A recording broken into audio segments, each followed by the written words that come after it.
War escalates on all sides of the Wakandan borders in Black Panther issue 168.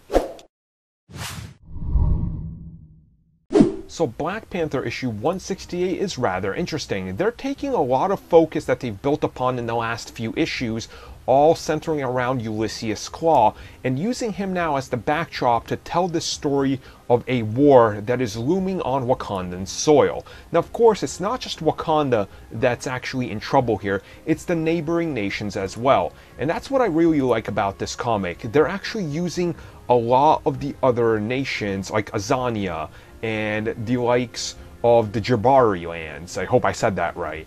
And you actually get to see this political struggle that a lot of these people now have with Wakanda, such as like the Dora Milaje, which actually were a part of Wakanda, a major integral part that doesn't necessarily serve the king anymore, that they've moved on to their own better things, you can say.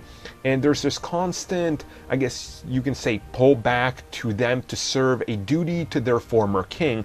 But while the political landscape has now changed in Wakanda, they feel like they have to live on their own as well. And this is honestly something that I think this comic handles very well. And right off the bat, when they're telling you exactly what's happening in these nations and how everything is building up, there's a great sense in this series, and particularly in this comic, of national pride, which is something I really enjoy. And being someone that's proud of where I'm from, this is really great to see, and I really like it when they do this. You know, Captain America also is very proud of America, which I really like it when characters are proud of where they come from.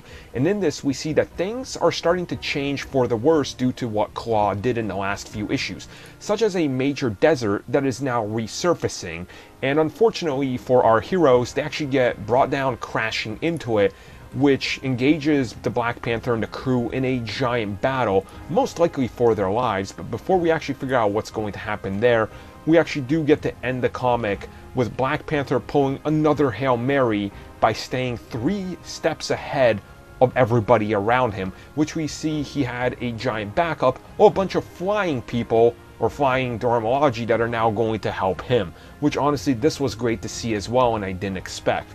Overall, this is a great comic. I can't recommend the Black Panther series enough. It is one of Marvel's best, and this one in particular has really nailed the feeling of what Black Panther can be, much like that last series that did as well.